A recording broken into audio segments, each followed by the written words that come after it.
I am Cecilia Morgan, 34 years old, and until last month, I thought my mother had died in a car accident. I stood at her funeral alone because my father was vacationing in the Bahamas with his mistress. Then at midnight, I got a text from my dead mother's phone. "I'm not dead. Come to the cemetery. Now." I drove there shaking, and what I found made my blood run cold. If you've ever had your entire world turned upside down in a single night, let me know where you're watching from and hit subscribe. This is a story about how family secrets can literally come back from the grave. The morning I got the call about my mother's accident, I was in the middle of presenting designs for a new sustainable housing project to my architecture firm's biggest client. My assistant slipped into the conference room and handed me a note hospital called. "Your mother. Urgent." I excused myself, feeling the blood drain from my face, and stepped into the hallway to return the call. "Miss Morgan, this is Mercy General Hospital. I'm afraid your mother, Catherine Morgan, was in a severe car accident on Highway 20. She was pronounced dead at the scene." The words hit me like a physical blow. I slid down the wall to the floor, clutching my phone, unable to process what I was hearing. My mother. Dead. Just like that. I tried calling my father immediately, but his phone went straight to voicemail. Not surprising. Thomas Morgan had always been more absent than present in our lives. A successful investment banker, he traveled constantly, and even when physically present, he was mentally elsewhere. My mother and I both knew he had affairs. It was the unspoken reality of our family dynamic for as long as I could remember. Growing up in our large colonial house in Greenwich, Connecticut, I'd witnessed my mother's slow transformation from a vibrant, ambitious journalist to a hollow shell of herself. She gave up her career when I was 5, supposedly to focus on family, but really because my father insisted a Morgan wife didn't need to work. Year after year, I watched her shrink under the weight of my father's infidelities and emotional neglect. "You have to understand, Cecilia," she told me once when I was 16 and had discovered text messages from a woman named Diana on my father's phone. "Marriage is complicated. Your father provides for us. Not everyone gets a fairy tale." But she drank more each year, her eyes growing emptier. I promised myself I'd never end up like her, trapped in a loveless marriage, making excuses for a man who clearly didn't value her. When I left for college, I felt guilty for abandoning her, but also desperate to escape the suffocating atmosphere of our house. I studied architecture at Cornell, determined to build my own life brick by brick on a foundation stronger than my parents' marriage. My relationship with my father was formal at best. He paid for my education, seemingly proud of my academic achievements, but our conversations rarely went beyond surface pleasantries. With my mother, I maintained a closer bond, calling her several times a week. She lived vicariously through my career, successes, and dating stories. In the last few years, she'd seemed to find some peace focusing on her garden and volunteer work at the local library. After the hospital call, I kept trying to reach my father. Finally, his secretary answered.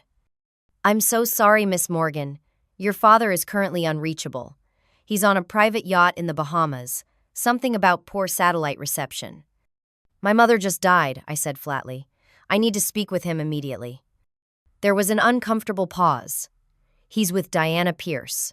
I'll try to get a message to him." Diana Pierce. The same woman from the text messages 8 years ago. Apparently not just a fling then. I handled everything alone. Identified my mother's body at the morgue, her face peaceful but bruised, looking somehow smaller in death. I arranged the funeral, picked out her burial clothes, chose the casket, all while my father remained mysteriously unreachable in paradise with his mistress. The police report described a single vehicle accident. My mother's car had veered off the road and hit a tree. No other vehicles involved. Blood alcohol levels slightly elevated but not legally intoxicated. Possibly fell asleep at the wheel, the officer had suggested. It made a sad kind of sense. My mother had struggled with insomnia for years. When my father finally called 3 days after her death, his voice held the appropriate tone of grief, but something felt off. "I'm devastated, Cecilia. Absolutely devastated. I'm trying to get a flight back, but with the hurricane warnings, everything's grounded." How convenient, I thought bitterly. "The funeral is on Thursday," I told him. "Will you make it back by then?" "I'll certainly try my best," he said, but we both knew he wouldn't. The funeral was small. My mother didn't have many friends, another casualty of her isolated life with my father. A few neighbors came, some distant relatives, her library colleagues. My father sent an obscenely large flower arrangement with a card that read, "To my beloved Catherine." The hypocrisy made me want to set the flowers on fire. I stood alone by her casket during the viewing, studying her face, wondering if she had ever truly been happy. The mortician had done a good job. She looked almost at peace.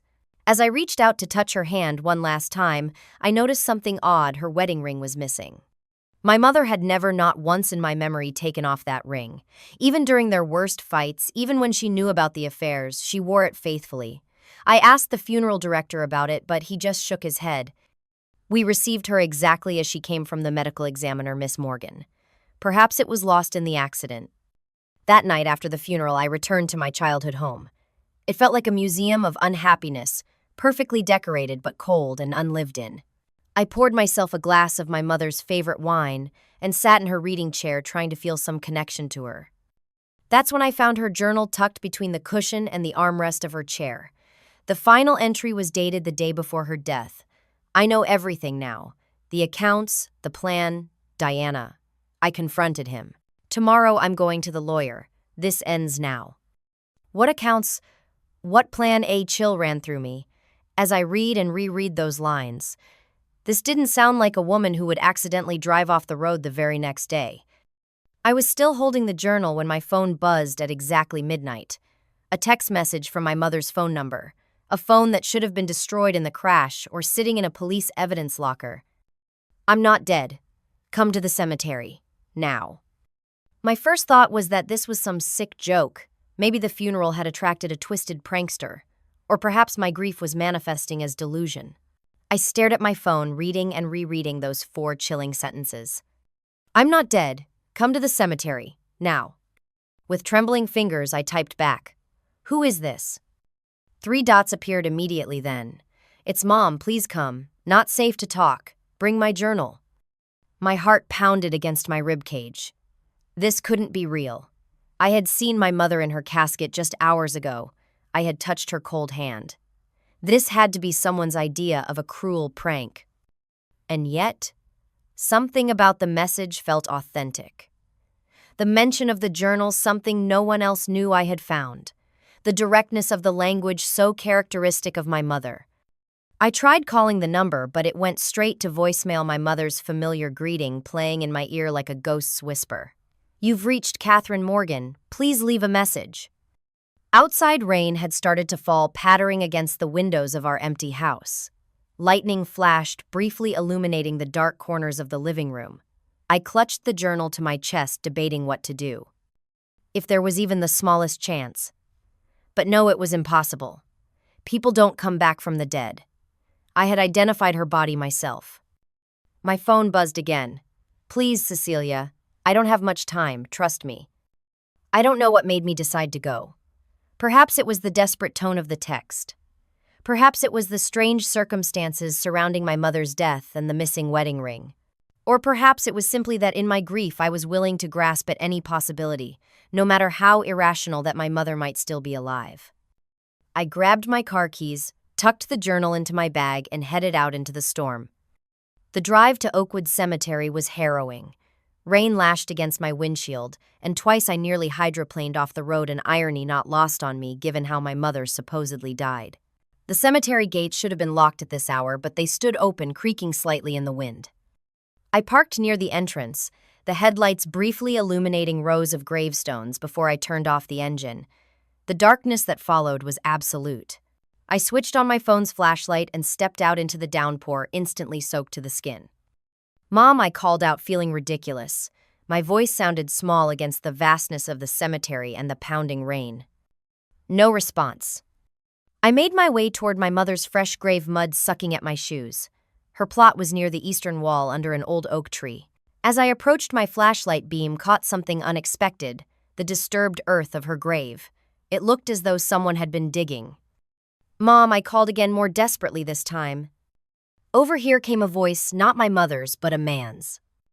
I swung my flashlight toward the sound. A figure stood partially hidden behind the oak tree. As he stepped forward, I recognized him as Michael Reeves. a detective who had briefly interviewed me after my mother's accident. "Miss Morgan," he said, rain streaming down his face. "I was hoping you'd come." "You," I said, confusion and anger rising. "You sent those texts from my mother's phone. What kind of sick game is this?" He raised his hands in a placating gesture. "I can explain everything, but not here. It's not safe." "Not safe. We're alone in a cemetery at midnight in a thunderstorm." "Start explaining now or I'm calling the police." "I am the police," he reminded me quietly, "and you need to trust me. Your mother's death wasn't an accident." Those words hit me like a physical blow. "What?" "I believe your father had her killed." My legs nearly gave out beneath me. Detective Reeves stepped forward to steady me, but I pulled away. "That's insane," I said, but even as the words left my mouth, I remembered my mother's journal, the accounts, the plan. "Diana, your mother contacted me the day before she died." Reeves continued, his voice barely audible above the rain. "She had evidence that your father was embezzling millions from his investment clients. She suspected he was planning to disappear with his girlfriend and the money. When she confronted him, she became a liability. But I saw her body," I protested, rain mixing with the tears now streaming down my face. "You saw a body," he corrected. "The medical examiner who signed the death certificate is an old friend of your father's. The DNA test results were rushed and questionable." I felt like I was drowning on dry land. "This is impossible." "Did you bring the journal?" he asked. I clutched my bag tighter. "How do you know about that?" "Because your mother told me about it. It contains account numbers, offshore banking details. Evidence." A bolt of lightning split the sky, followed immediately by a crack of thunder. In that brief illumination, I saw something that made my blood freeze, a fresh mound of dirt behind the oak tree, and what looked like a hand protruding from it. Detective Reeves followed my gaze. "That's why I asked you to come here tonight. I've been investigating your father for months, but someone in the department is tipping him off. When I came to examine your mother's grave tonight, I found him." I approached slowly, raising my flashlight. The body was a man in his 50s, partially buried. His face was unrecognizable, beaten beyond identification. "Who is he?" I whispered. "The medical examiner who falsified your mother's death certificate. Someone got to him before I could. I think they're tying up loose ends." The implications hit me all at once. If someone had killed the medical examiner, and if my father truly had arranged my mother's death, then I might be next. "We need to go," Reeves said urgently. "Now. Your father's plane landed 3 hours ago. What he said, he couldn't get a flight back because of the hurricane. There is no hurricane in the Bahamas right now. That was a lie." He pulled out his phone and showed me a flight manifest. Thomas Morgan and Diana Pierce arrived at JFK at 9 p.m. My mind raced, trying to process everything. If my mother isn't dead, then where is she? Reeves's expression grew grave. "I don't know. The text came from her phone, but I didn't send it. I was hoping." A twig snapped somewhere behind us. Reeves immediately extinguished his flashlight and pulled me behind the oak tree. "Someone's here," he whispered. The rain continued to pour as we pressed ourselves against the rough bark of the ancient oak, trying to control our breathing. Detective Reeves had drawn his weapon, holding it low against his leg. I could barely make out his face in the darkness, but his posture was alert, tense, like a coiled spring. Flashlight beams swept through the cemetery about 50 yards away, 2, maybe 3 lights moving methodically between the gravestones. The beams would occasionally cross, revealing the silhouettes of men in dark clothing. "Police," I whispered hopefully. Reeves shook his head. "No radio chatter. Not police." My mother's journal felt heavy in my bag, its secrets suddenly dangerous. If my father had truly embezzled millions and arranged my mother's supposed death to cover it up, then those approaching figures likely meant us harm. "We need to move," Reeves whispered. "Stay low, follow me." We crouched and began moving away from my mother's grave, using the tombstones as cover. The mud made it difficult to move quietly, and twice I nearly slipped. The rain masked some of our noise, but not all of it. "There," a voice called out. "By the Morgan plot?" A flashlight beam swung in our direction. Reeves pushed me down behind a large marble angel just as the light swept over our position. "Run," he hissed in my ear. "To the mausoleum at the north end. I'll draw them away." Before I could protest, he darted out from our hiding spot, deliberately making noise as he ran in the opposite direction. The flashlight beams immediately followed him, and I heard the sound of pursuit, heavy footfalls splashing through puddles. I took advantage of the distraction and scrambled toward the northern section of the cemetery. The grand mausoleum loomed ahead, a neoclassical structure with columns and a heavy stone door. To my surprise, the door was ajar, a faint light glimmering from within. I hesitated at the entrance. Was this another trap? From somewhere behind me came the unmistakable pop of gunshots, 1, 2, 3, in rapid succession. Detective Reeves. Fear propelled me forward into the mausoleum. Inside, the air was stale and cold. A single battery-powered lantern sat on a stone bench, casting long shadows across the walls. And there, sitting beside it, was a woman. Not my mother. Diana Pierce. My father's mistress looked nothing like the polished, glamorous woman I'd seen in photographs. Her designer clothes were wrinkled her carefully, highlighted hair disheveled, and her eyes red from crying. Most shocking was the bruise blooming across her left cheek. "Cecilia," she said, her voice surprisingly steady. "Thank God you came." I stood frozen in the doorway, confusion and anger warring within me. You sent the text from my mother's phone." She nodded, clutching what I now recognized as my mother's phone in her manicured hand. "I had to get you here. You're in danger. Because of you. Because of whatever you and my father are involved in." My voice echoed off the stone walls of the mausoleum. Diana flinched. "You don't understand. I'm not working with Thomas anymore. I'm trying to stop him." "Stop him from what? Where is my mother? Is she really dead?" More gunshots rang out from somewhere in the cemetery closer now. Diana stood up, suddenly urgent. "We don't have time for this.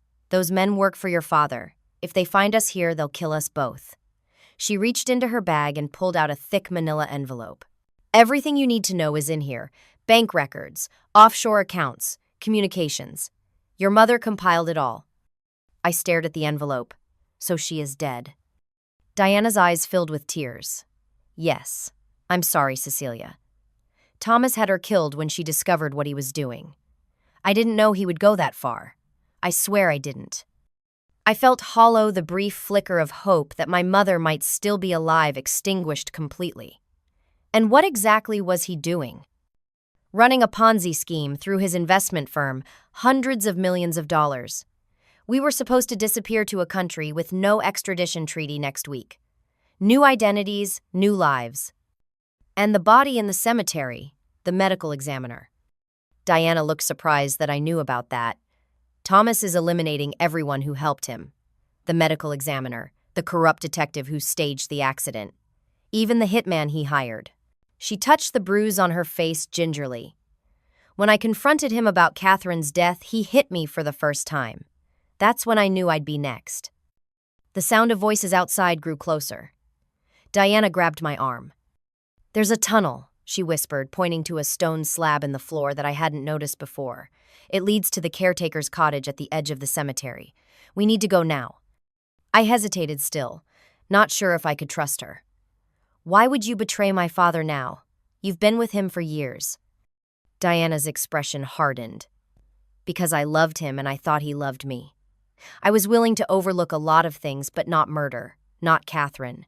She deserved better." She paused, her voice dropping. "And so do you." Outside, flashlight beams swept across the mausoleum windows. We were out of time. Diana handed me the envelope and my mother's phone. "Take these. Even if you don't trust me, trust what your mother discovered. It's all there." Together we lifted the heavy stone slab, revealing a narrow set of stairs descending into darkness. The lantern cast just enough light to see the first few steps.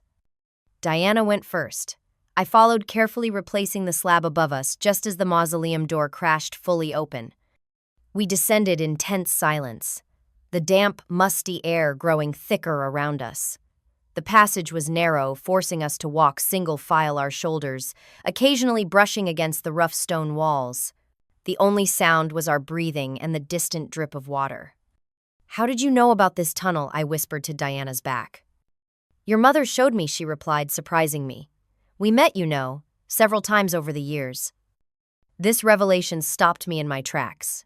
What? Why would she meet with you? Diana didn't turn around, but I could hear the sadness in her voice. Because she wanted to know who her husband really loved. And later, when she began to suspect what Thomas was doing, she thought I might help her. Did you? Now Diana did turn, her face half illuminated by the lantern. Not at first. I was. Loyal to Thomas. But Catherine was persistent. And kind despite everything. She didn't deserve what happened to her. We continued walking the tunnel, gradually sloping upward until we reached another set of stairs. At the top was a wooden trapdoor. Diana pushed it open cautiously, revealing the interior of a small stone cottage. The caretaker's residence was a simple one-room structure with dusty windows and sparse furniture. Diana immediately went to the window, peering out at the cemetery through a gap in the curtains. They're searching the graves, moving away from the mausoleum, she reported. We should be safe here for a moment. I set the lantern on an old wooden table and opened the envelope Diana had given me. Inside were dozens of documents, bank statements, transfer records, emails, and photographs. My father's face appeared in several photos, meeting with people I didn't recognize in restaurants and hotel lobbies. There were also copies of offshore account documents from the Cayman Islands and Switzerland, all showing balances in the millions. Most disturbing were the printed emails between my father and someone identified only as MR, discussing the KM problem and how it needed to be permanently resolved. KM, Catherine Morgan, my mother. MR, I said aloud, a horrible realization dawning. Michael Reeves, the detective. Diana looked confused. Who? The detective who was with me at the grave. He said he was investigating my father, that my mother had contacted him before she died. Diana's face paled. No detective was working with your mother. Thomas had a police contact helping him cover everything up, a detective, Michael Reeves. The truth hit me like a physical blow. I'd been lured to the cemetery not by my mother, but by the very man who had helped orchestrate her death. And I'd led him straight to her journal with all its damning evidence. Oh God, I whispered. He knows I have the journal. He was trying to get it from me. Where is it now? Diana asked urgently. I patted my bag, relieved to feel the familiar shape still inside. Here, he never got it. Good. Between that and what I've given you, it's enough to destroy Thomas. A sudden crash from outside made us both jump. Through the window, we could see flashlights moving toward the cottage. They've found us, Diana said. Is there a back door? I looked around frantically, but the cottage had only one entrance. We were trapped. Diana's expression became resolute. She handed me a set of car keys. My rental car is parked on the service road behind the cemetery. Silver Audi. Take everything and go to the police. The state police, not local. Ask for Captain Laura Hayes. She's not in your father's pocket. What about you? Diana smiled sadly. I'll create a diversion. I owe your mother that much at least. Before I could protest, she had grabbed the lantern and was out the door, running toward the approaching lights, shouting to draw attention away from the cottage. I watched through the window as the flashlight beams converged on her. 3 men in dark clothing surrounded her. One of them was Detective Reeves. I couldn't hear what was being said, but I saw Diana pointing in the opposite direction from the cottage, apparently leading them away. They seemed to believe her, starting to move in the direction she indicated. Then my father stepped into view. Even from a distance, I could recognize his tall, distinguished silhouette. He approached Diana, slowly said something to her that made her step back. Then, with a casual movement that will haunt me forever, he raised his hand. The gunshot was muffled by the rain, but Diana's body falling to the wet ground was unmistakable. I clamped my hand over my mouth to stifle a scream. My father, my own father, had just murdered a woman in cold blood. And if I didn't move now, I would be next. Clutching my bag with the journal and Diana's envelope, I slipped out the back window of the cottage and ran through the rain toward the service road, Diana's car keys clutched in my trembling hand. The rain had slackened to a drizzle by the time I reached the service road that ran behind the cemetery. My clothes were soaked through hair plastered to my face and mud caked my shoes and the hem of my pants. I moved cautiously along the tree line, scanning for Diana's silver Audi. I spotted it parked about 50 yards away under the shadow of a large oak tree, sensibly positioned for a quick, discreet exit. Looking back toward the cemetery, I could still see flashlight beams moving among the gravestones, but they were heading away from me, continuing the search in the wrong direction. With my heart pounding in my throat, I sprinted to the car, fumbled with the key fob, and slipped inside. The interior smelled of expensive perfume, Diana's scent, a chilling reminder of the woman who had just sacrificed herself to save me, a woman I had resented for years without knowing her. I started the engine, wincing at its purr that seemed thunderous in the night silence. Keeping the headlights off, I slowly pulled onto the service road, tires crunching on gravel. Once I was a safe distance from the cemetery, I switched on the lights and pressed the accelerator. Where should I go? Not home, that would be the first place my father would look. Not the police station, not after learning about Detective Reeves's involvement. Diana had mentioned a Captain Laura Hayes with the state police, but it was the middle of the night and I had no idea how to contact her specifically. I needed somewhere safe to regroup, to examine the evidence properly, and to figure out my next steps. A hotel seemed the most logical choice, anonymous, temporary. I drove for nearly an hour, heading north on back roads, constantly checking my rearview mirror for headlights that might be following me. Eventually, I reached a small town called Millfield, about 60 miles from Greenwich. The Millfield Inn was a modest 3-story building on the main street, its vacancy sign a welcome beacon in the night. The elderly desk clerk barely looked at me as I checked in under a false name, paying cash for 2 nights. If he noticed my disheveled appearance, he was professional enough not to comment. Once in the safety of my room, I deadbolted the door, dragged a chair under the doorknob for good measure, and finally allowed myself to break down. The events of the night crashed over me in waves. The text messages, the cemetery, Detective Reeves's betrayal, Diana's confession, and most horribly witnessing my father commit murder. My mother was truly gone.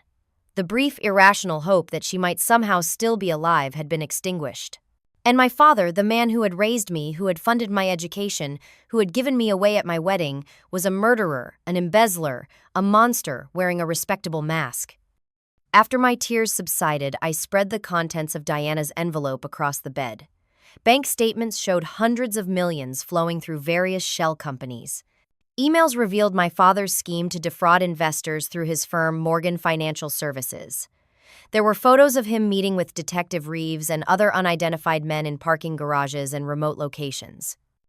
Most damning was a detailed itinerary for Thomas and Diana Pierce to leave the country the following week, flying private to Venezuela, then onto a remote island in the South Pacific.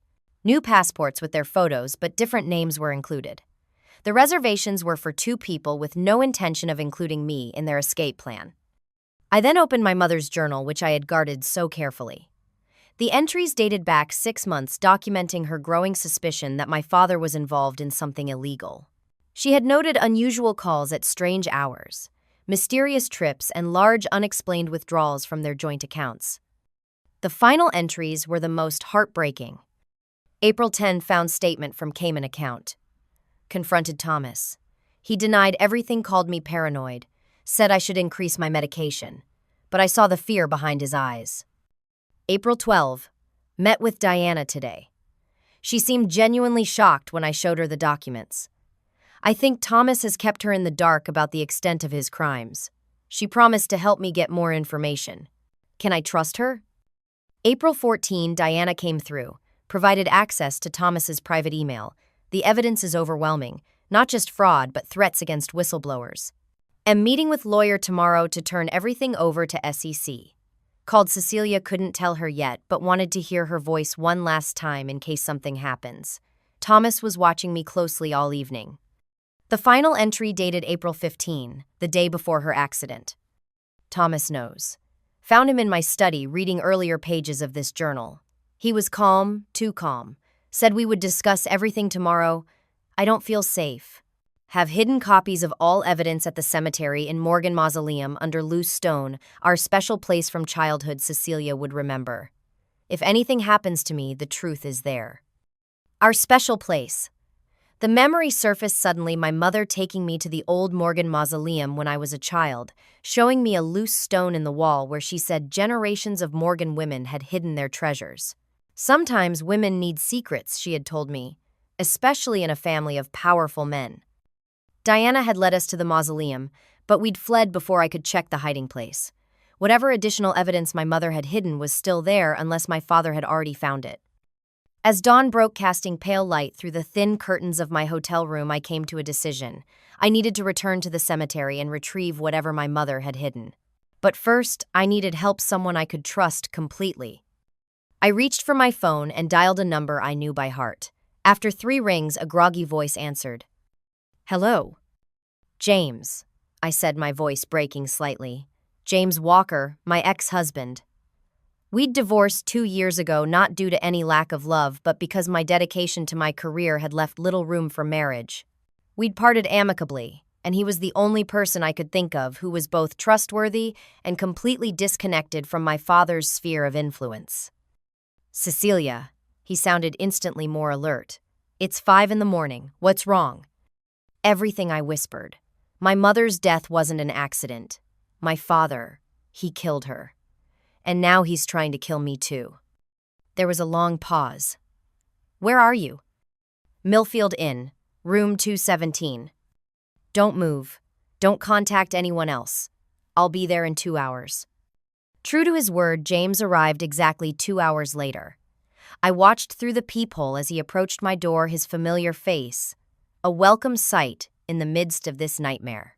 He was still the same James, tall and solid, with kind eyes and slightly rumpled clothes, his dark hair in need of a trim. I let him in quickly, securing the door behind him. He took one look at me, still in my mud-stained clothes from the night before, eyes red from crying, and pulled me into a tight embrace. "Tell me everything," he said. And I did. The entire story poured out of me.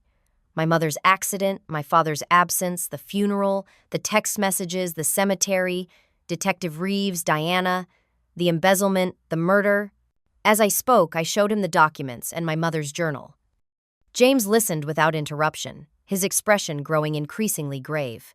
As an investigative journalist, he had a natural skepticism that had sometimes frustrated me during our marriage, but now I was grateful for his analytical mind.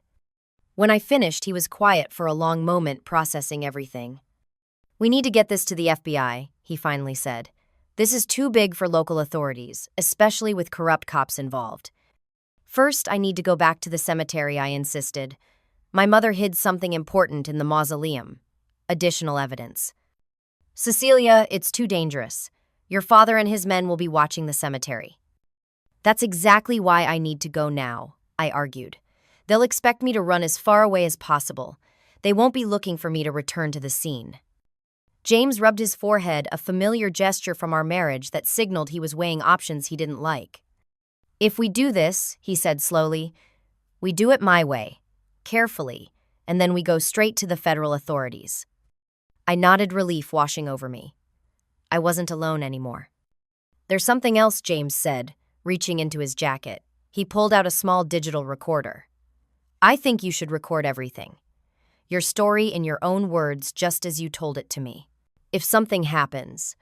He didn't finish the sentence. He didn't need to. I took the recorder, pressed record, and began to speak. "My name is Cecilia Morgan. Yesterday, I buried my mother, Catherine Morgan. Today, I learned that her death was no accident and that my father, Thomas Morgan, is responsible." The cemetery looked different in daylight, less sinister but more desolate. The storm had passed, leaving behind a clear blue sky that seemed inappropriately cheerful given the circumstances. James and I had parked his car a quarter-mile away and approached on foot through the wooded area behind the cemetery. My mother's grave showed signs of the previous night's activity, footprints in the still damp soil, the displaced earth, where I had discovered the medical examiner's body. But the body itself was gone. No police tape, no evidence markers. As if nothing had happened. "They cleaned up," James murmured, kneeling to examine the disturbed ground. "Professional job." A chill ran through me despite the morning warmth. How many people does my father have working for him? Hard to say. Men like your father collect people, blackmail, bribes, favors. We need to move quickly. We made our way to the Morgan Mausoleum, constantly scanning our surroundings. The cemetery was empty, save for an elderly groundskeeper working near the entrance too far away to notice us. The mausoleum door stood partially open, just as it had the night before. James insisted on entering first, checking for any signs of danger before motioning me inside. The stone structure was cool and dim, smelling of damp and decay. Morning light filtered through small, stained glass windows near the ceiling, casting colored patterns across the stone floor. I immediately went to the east wall, where generations of Morgans were interred behind ornate stone panels. "It should be here," I said, running my fingers along the wall until I found what I was looking for, a stone with the Morgan family crest that moved slightly under pressure. I pushed it, and it slid inward with a grating sound, revealing a small cavity behind. Inside was a waterproof document case. My hands trembled as I removed it and opened the clasp. Inside was a USB drive, a small notebook, and a sealed envelope with my name, written in my mother's elegant handwriting. I opened the envelope first, unfolding the single page inside. "My dearest Cecilia, if you're reading this, then my fears were justified and I am gone. I've discovered that your father has been running a massive investment fraud for years. The evidence is on the enclosed drive: copies of account statements, recordings of conversations, everything needed to prove what he's done. But there's more. I've also discovered something about your birth that I've kept from you your entire life. Thomas Morgan is not your biological father. During a difficult period in our marriage, I had a brief relationship with William Tanner, your father's former business partner. When I discovered I was pregnant, I ended the relationship and reconciled with Thomas. He agreed to raise you as his own, on the condition that the truth would never be revealed. William died last year, never knowing about you, but he left a considerable estate to any heirs that might come forward. Thomas has been embezzling from that trust as well, using forged documents to hide your connection to William. I'm so sorry for keeping this from you.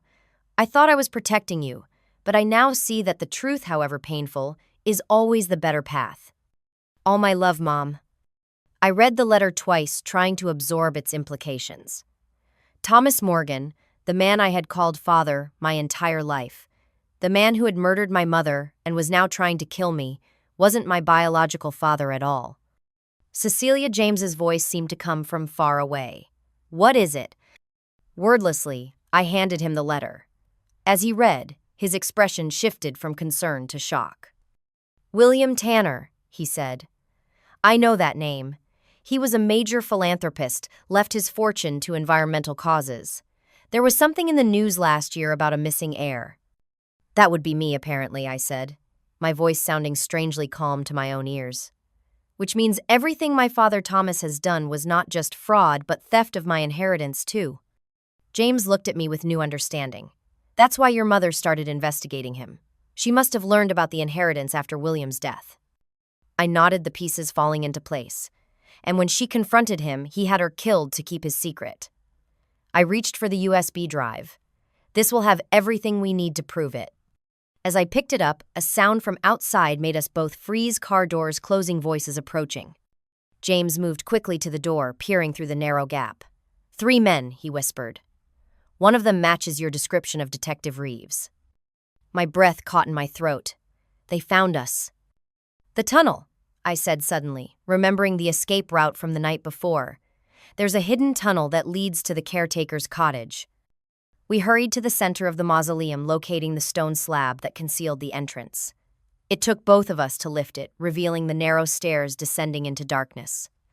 "You go first," James said, pulling a small flashlight from his pocket and handing it to me. "I'll follow and replace the slab." I clutched the document case to my chest and started down the stairs, the beam of the flashlight barely penetrating the thick darkness. James followed carefully, lowering the stone slab back into place above us. The tunnel was just as I remembered, narrow, damp, and oppressive. We moved as quickly as we dared, conscious of the men searching the mausoleum above us. "If they find the tunnel entrance, they'll know exactly where we're headed," James said quietly. "We just need enough time to get to your car." We emerged in the caretaker's cottage, which looked even more dilapidated in daylight. Through the dusty windows, I could see the service road where Diana's Audi had been parked the night before. The car was gone now, likely taken by my father's men after Diana's murder. "We need to circle back through the woods," James said already, moving toward the rear window. "Stay low and follow my lead." We slipped out of the cottage and into the tree line, keeping the cemetery wall between us and the mausoleum. The woods were dense enough to provide cover, but moving quietly through the underbrush was challenging. Every snapping twig sounded like a gunshot to my anxious ears. "There they are." A shout came from behind us. They had found the tunnel faster than we'd anticipated. "Run!" James grabbed my hand and we sprinted through the woods branches, whipping at our faces. I could hear pursuit behind us, heavy footfalls crashing through the underbrush, getting closer. James pulled me behind a large tree, pressed something cold and metal into my hand. A gun. "Do you remember how to use this?" he asked urgently. I nodded. During our marriage, James had insisted I learn basic self-defense, including firearms training. "I'll draw them away," he said. "Get to the car. It's unlocked. Drive to the state police headquarters in Hartford. Ask for Captain Hayes."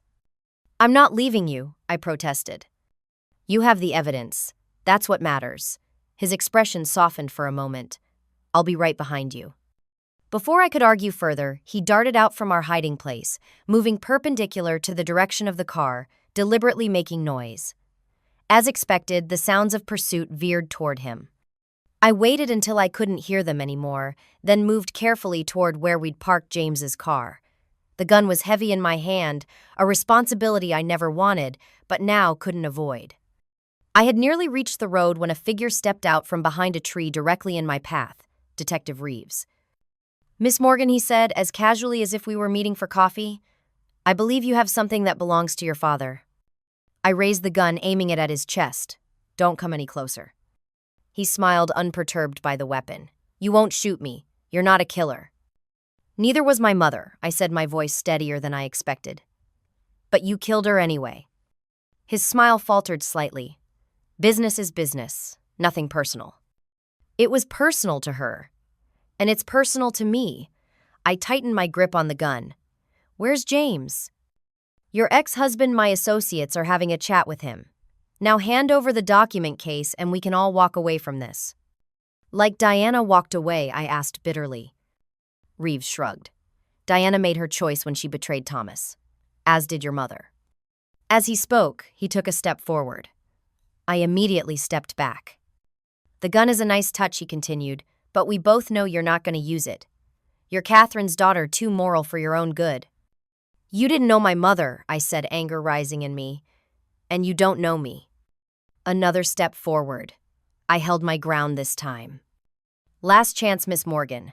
The documents, please." "No." Reeves sighed, then moved with surprising speed, lunging toward me. I fired. The sound was deafening in the quiet woods. Reeves staggered backwards, a look of genuine surprise on his face as he clutched his shoulder where the bullet had struck. He wasn't fatally wounded, but he was down. I ran past him, not looking back, my heart pounding in my ears. James's car came into view, a blue sedan parked half hidden by bushes. I yanked open the door, threw the document case onto the passenger seat, and was about to get in when I heard James call my name. He emerged from the trees, running toward me, blood streaming from a cut on his forehead, but otherwise intact. "Go," he shouted. "I'll be right behind you." I hesitated, but the sound of more pursuers crashing through the underbrush decided for me. I slid into the driver's seat, started the engine, and pulled onto the road just as James reached the car and jumped into the passenger seat. "Drive," he gasped, looking back at the woods. "Don't stop for anything." I pressed the accelerator to the floor and we sped away from the cemetery, from my mother's grave, from the men who wanted to silence us just as they had silenced her. "I shot Reeves." I said, the reality of it only now sinking in. "Good, James," replied grimly. "Though I wish you'd aimed a little lower." "James."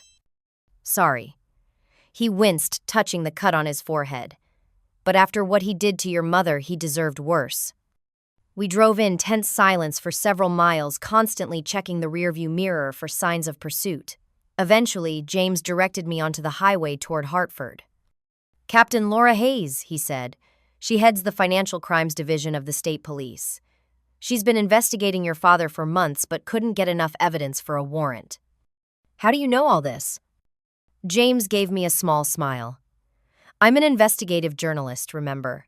I've been working on a story about investment fraud. Your father's name came up, but I had no idea about the personal connection to you. I glanced at the document case between us. We have more than enough for a warrant now. Yes, James agreed.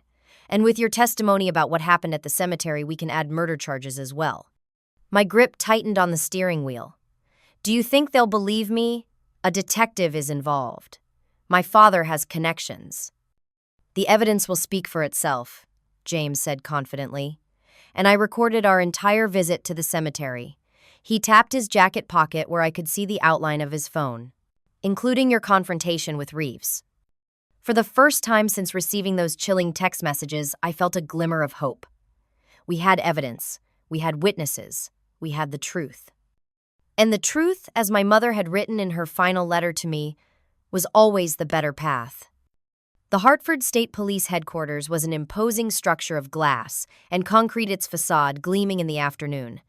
Sunday, James and I sat in the car across the street, gathering our courage for what lay ahead. Are you ready for this? James asked, his hand covering mine on the steering wheel. I looked down at my disheveled appearance, still wearing yesterday's mud-stained clothes. My hair a tangled mess, dark circles under my eyes from lack of sleep. I probably looked like a madwoman, but the document case in my lap contained the truth, and that was all that mattered now. Yes, I said, with more confidence than I felt. Let's end this. The lobby of the headquarters was busy with uniformed officers and civilians. Heads turned as we approached the front desk, my appearance clearly attracting attention. We need to see Captain Laura Hayes, James said to the desk sergeant. It's urgent. The sergeant eyed us suspiciously. Do you have an appointment? No, but she'll want to see us, I said, stepping forward. Tell her it's about Thomas Morgan and fraud at Morgan Financial Services. And murder. The sergeant's expression changed at the mention of murder. He picked up his phone, had a brief conversation, then nodded to us. Wait here. 5 minutes later, a tall woman with short silver hair and piercing blue eyes approached us. She wore plain clothes, a crisp white shirt, and dark slacks, but carried herself with unmistakable authority. I'm Captain Hayes, she said, her gaze taking in my disheveled state and James's injured forehead. You have information about Thomas Morgan. I'm his daughter, I said, and I have evidence that he murdered my mother, Catherine Morgan, and is embezzling hundreds of millions of dollars from his clients, including funds from an inheritance that rightfully belongs to me. If Captain Hayes was surprised by this blunt declaration, she didn't show it. She simply nodded and gestured for us to follow her. Let's talk somewhere private. She led us to a conference room on the 3rd floor where she listened without interruption as I recounted everything that had happened from my mother's accident to the events at the cemetery the previous night. James added his own account and played the recording from his phone, which clearly captured Detective Reeves's incriminating statements and the subsequent gunshot. When we finished, Captain Hayes was silent for a long moment, her expression thoughtful but unreadable. You understand, she finally said, these are extraordinary allegations against a very powerful man, and against a fellow law enforcement officer. We have evidence, I said, pushing the document case across the table. Everything's here.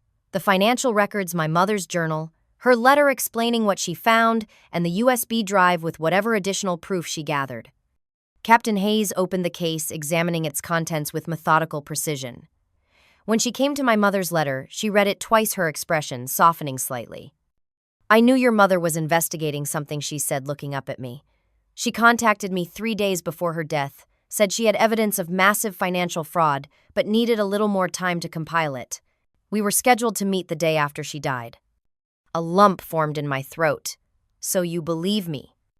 I've been investigating Thomas Morgan for 18 months, she replied. But he's been extremely careful, and we could never get enough for a warrant. Until now.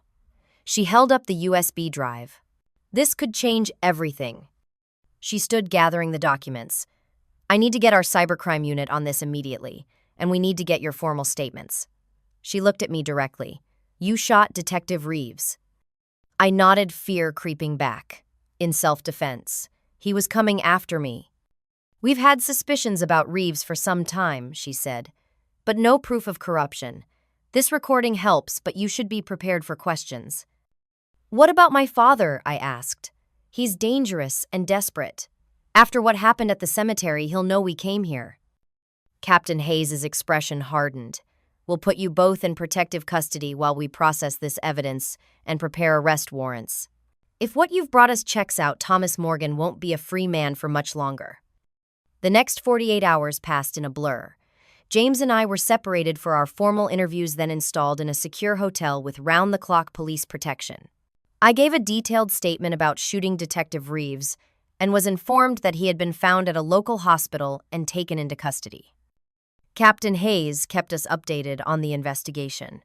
The USB drive had contained a goldmine of evidence, recorded conversations between my father and his co-conspirators, detailed financial records showing the movement of funds, and most damning of all, video footage my mother had secretly recorded of my father discussing having her taken care of.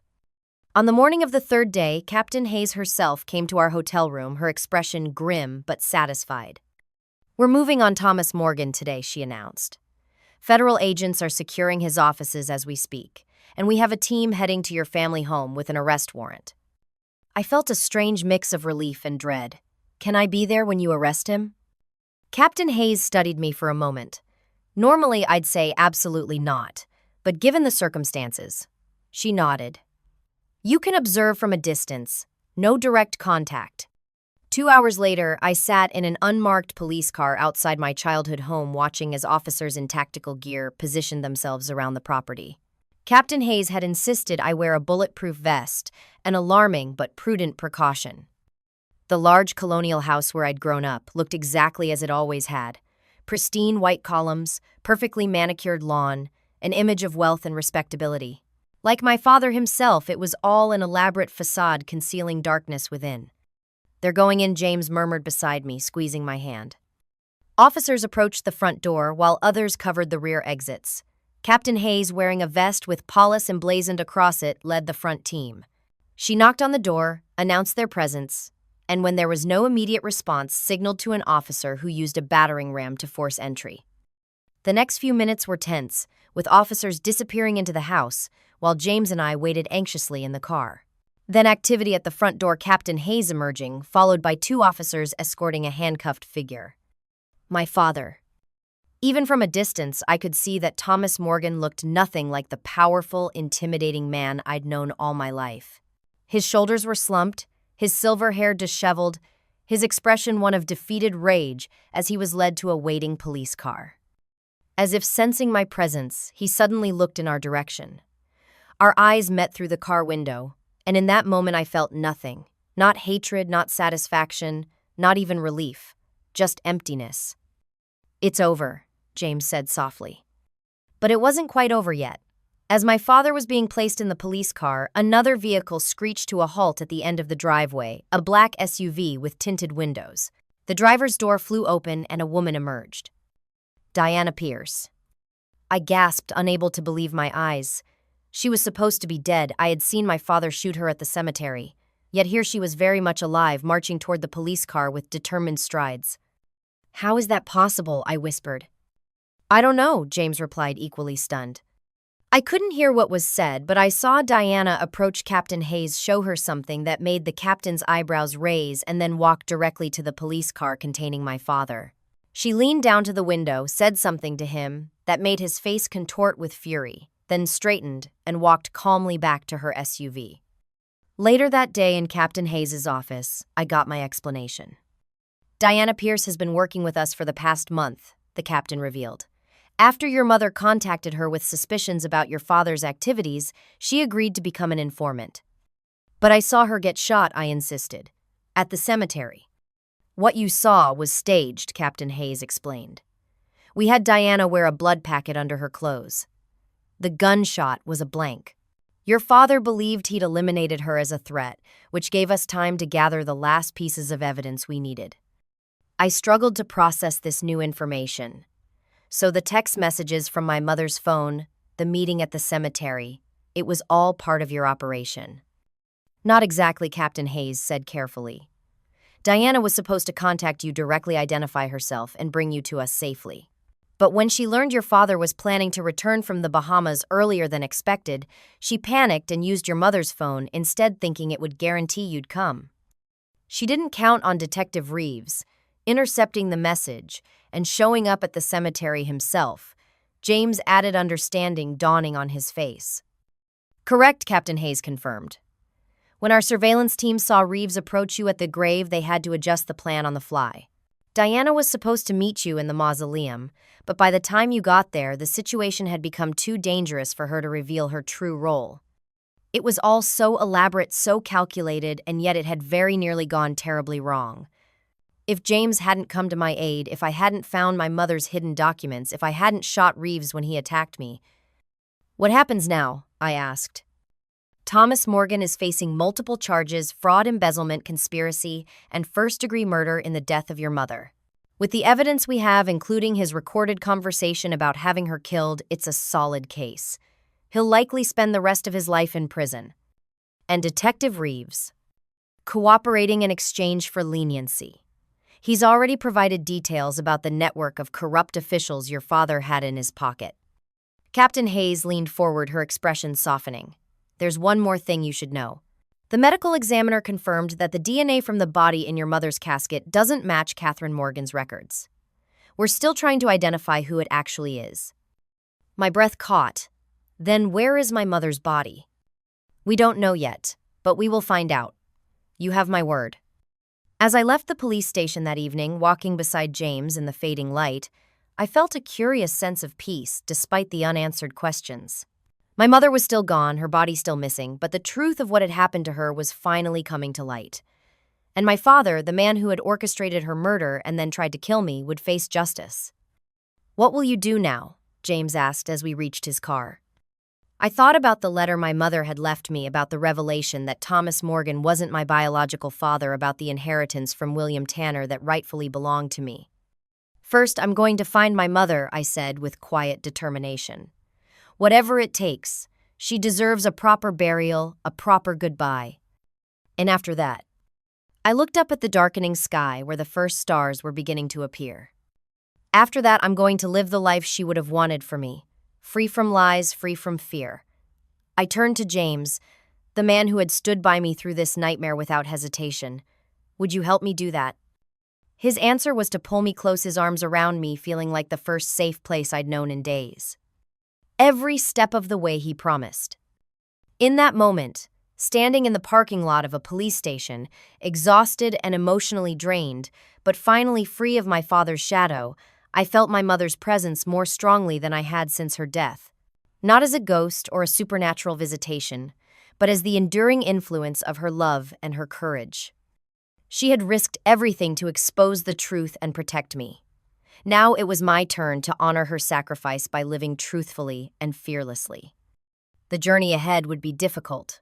More investigations, a trial, the continuing search for my mother's remains, the process of claiming my rightful inheritance, and the emotional task of rebuilding my life from the wreckage of these revelations. But for the first time since receiving that chilling text message, "I'm not dead. Come to the cemetery. Now." I felt ready to face whatever came next. Because the truth, however painful, was always the better path. 1 year later, I stood beside a simple granite headstone in a quiet corner of Riverside Cemetery, miles away from where the empty casket had been buried during that sham of a funeral. Here, under a graceful weeping willow, my mother had finally been laid to rest with dignity and truth. Catherine Elizabeth Morgan, the inscription read, beloved mother, seeker of truth. Her courage lives on. The investigation had eventually led to the discovery of my mother's actual remains hidden on property owned by one of my father's associates. The medical examiner confirmed what we'd suspected: she had been murdered, made to look like an accident.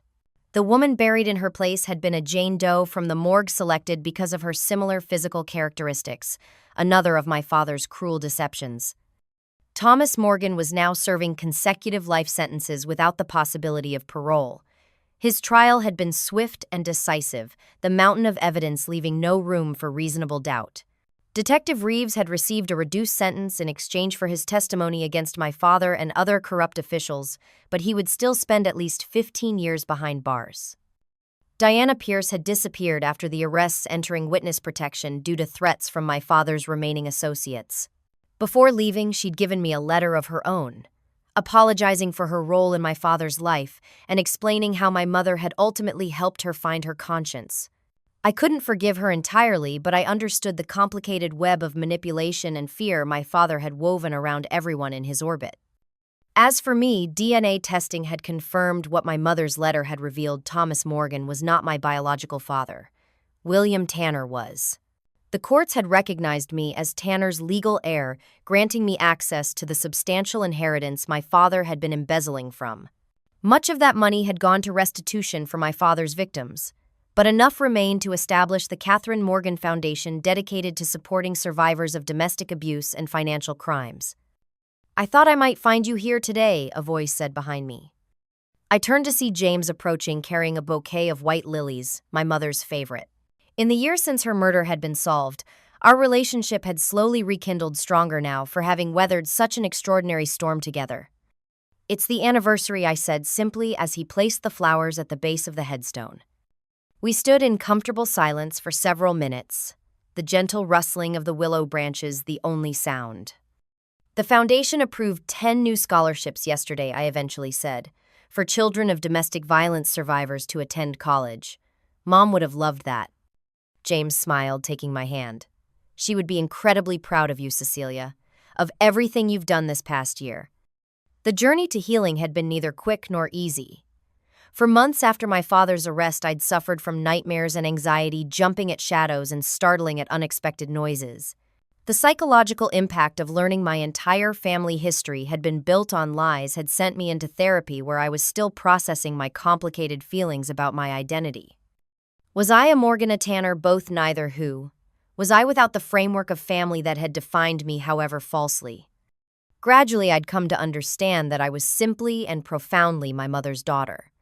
I had inherited her resilience, her determination to uncover truth, her unwillingness to accept comfortable lies. Those qualities had saved my life and brought justice for her death. They were my true inheritance, worth far more than any financial legacy. "I submitted my resignation to the firm yesterday," I said, watching James's reaction carefully. "You did, but your career is changing direction," I finished for him. "I'm starting my own architecture practice, focusing on affordable housing and community spaces, using the foundation's resources to help revitalize neighborhoods affected by economic predators like my father." James's face broke into a wide smile. "That sounds perfect for you." "There's more," I continued, feeling suddenly nervous. "I've been thinking about what Mom wrote in her letter about how the truth is always the better path, however painful it might be." I took a deep breath, the words I'd been practicing for weeks, suddenly difficult to say. "I'm pregnant, James." His expression shifted from surprise to joy in an instant. "Cecilia, that's amazing." "I wanted her to be the first to know," I said, glancing at my mother's headstone. "Or at least to tell her first." James pulled me into an embrace, mindful of my still flat stomach where our child was growing.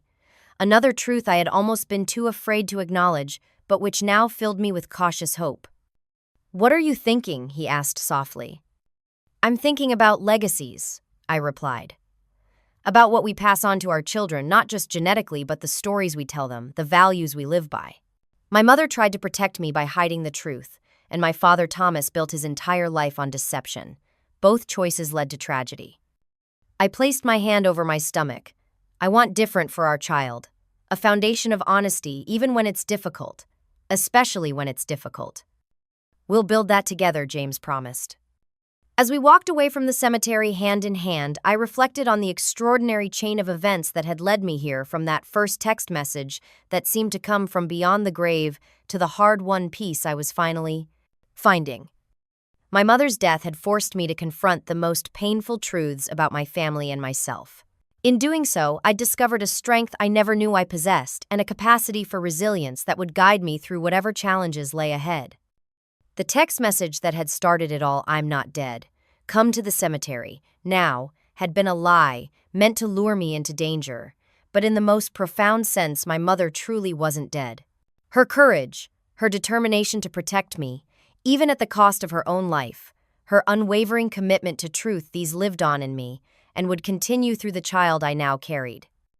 Some family secrets destroy from within, eating away at foundations until the entire structure collapses. But others, once exposed to the light, can become the basis for something new and stronger. My mother had given me that gift with her final acts, the gift of truth, however painful, and the chance to build a life on solid ground. As James and I reached the car, I turned for one last look at my mother's final resting place. The wind had picked up, making the willow branches dance above her headstone. For a moment, I could almost feel her presence, not as a ghost or supernatural visitation, but as a profound influence that would always be part of me. "Goodbye, Mom," I whispered. "Thank you for showing me the way." I've spent the past year unraveling family secrets and building a new life on truth instead of lies. If you've ever had to rebuild after discovering something that changed everything about your past, I'd love to hear your story in the comments. How do we find strength when our foundations crumble? If this story resonated with you, please subscribe to join me on this healing journey and hit that like button to help others find these conversations.